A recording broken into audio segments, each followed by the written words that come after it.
So, I hear a lot of people questioning if there's a God. Take it from me, there is. I did the same thing. I questioned if there was a God until I was about 10. I put my faith in him, started to pray to him, and asked for a sign. It's not like he magically cured me or did any. No, my mother still hurt me awful. But I was very lucky because God revealed himself to me, and I got to know that there is somebody to pray to. And as I prayed and tried to follow Jesus and do God's will, he revealed himself more and more to me, comforting me that even if this body gets junked, as long as I follow him, it's okay. Even if somebody breaks my legs for money when I have no idea what's going on, I still am good in God's eyes. And by revealing this over and over, or by giving me dreams, or even just some of the things I've talked about in these videos, like when I prayed out on a bench one time, that's a 1 in a billion that could happen. Some of these 1 in a billion coincidences are too much for me, but there's also some very, very weird visions or dreams, and weird in a way where it's impossible.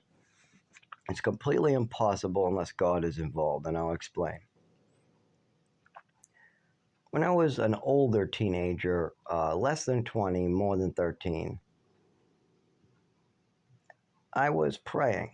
I think I was more like 19 or so. I can't really remember, but I'm going to lose the dream. I'm trying to remember the dream and what was told to me. Okay, so I went to bed. I was dreaming. It's just a normal dream.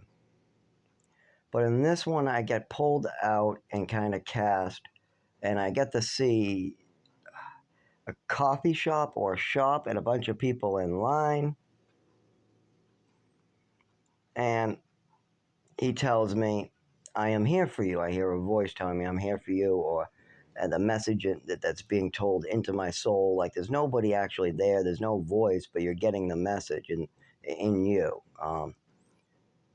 And I don't know how to describe it. But the message was, I'm here, I'm real. Remember this. I woke up with a couple other dreams mixed in. I can't remember those. One of them, I think, was in a kitchen. That's the one I got pulled out of, though. That's the only reason I remember being in a kitchen and 3 people saying, go. And then poof, I'm in this like line or in this coffee shop, and I'm looking around, and then a voice tells me, remember this. And then another dream, and then I wake up. But here's the funny part. Like 3 months later, or a couple months later, right? I'm walking into a coffee shop and I get deja vu. I look around and all of a sudden it hits me. Kaboom! I wrote this down. I remember this. Oh crap. This is real. This isn't like maybe. I truly wrote this down and I remember this scenery to the point. She was standing there and she's standing there. That sign was there. This is the same. I'd never been here before. I couldn't. How could I remember and have a dream about something that never happened yet or I never saw? So then I prayed to God to give me guidance and I moved on. Now, this stuff happens to a lot of people. The problem is that people don't want to pray and give their life to God. There's a lot of dreams you probably have that you don't remember. Who knows where those go? All I know is that every time I double down into praying to my God and believing in Jesus and walking in a straight line and comforting those from other religions that are doing the right thing and helping those at the bottom and not turning away anybody that just because they're a leopard or a sex offender, as long as they're not hurting people and they want to be a better person. I didn't know my roommate was a sex offender, but he's 83 and he needs help. And you know what? Everybody, they're beating on him, and it doesn't even seem like he really did a sex offense at all. So things like that, I try to look past and I try to do the right thing by Jesus. And by doing so, I get these revealed signs here more that he is there. But I would really like to be healed. I would really like not to shake anymore or seize. I would really like not to have black urine. I would really like that. And I really like doctors to stop, affecting my mental health by playing with me, laughing at me, playing games, pretending, that this is a mental illness or something. You know, that's really evil shit. Somebody comes in who's been shaking for 25 years. He was skinny as a bone as a child. He was dropping stuff in his teens. He played tennis barefoot until his feet were bleeding.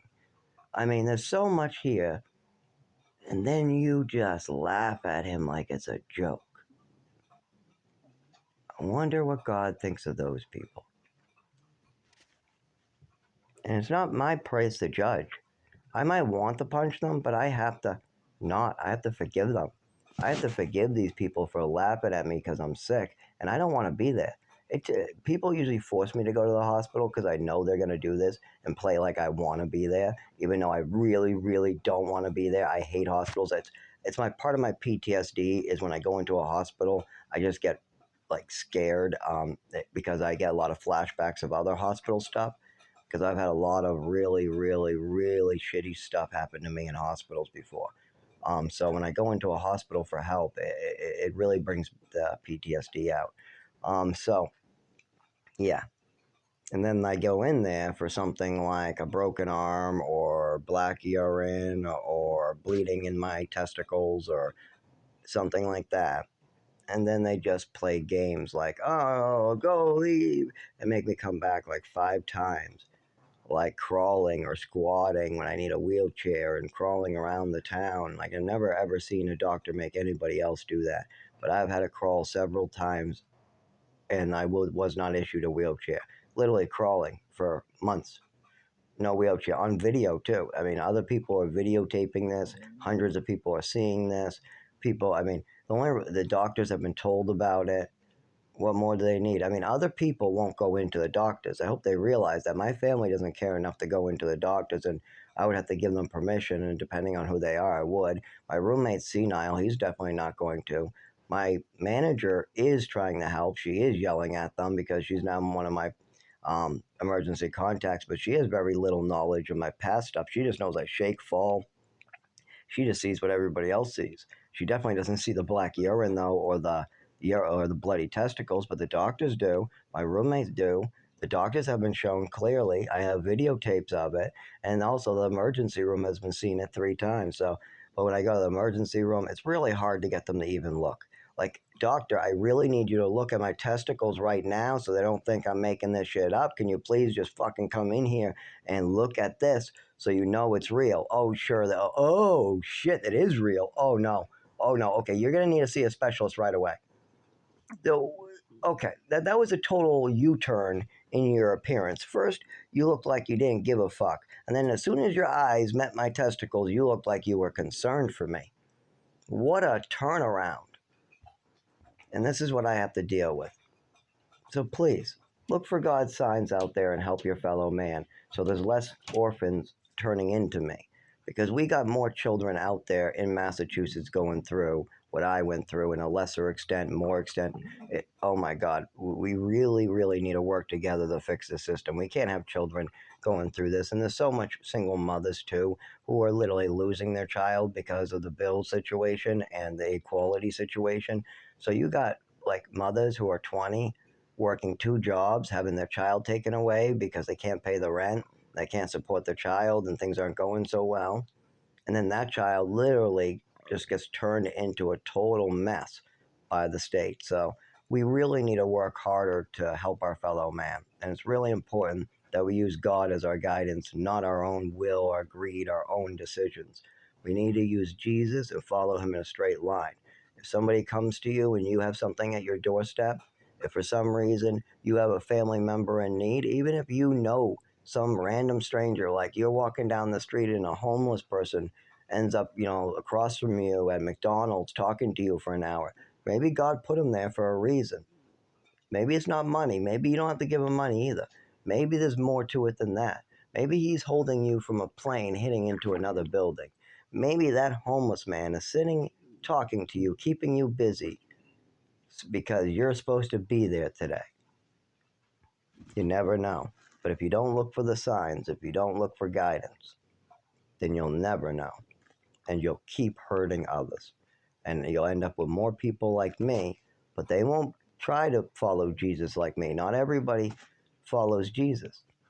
Some people never, ever get that great look that I got.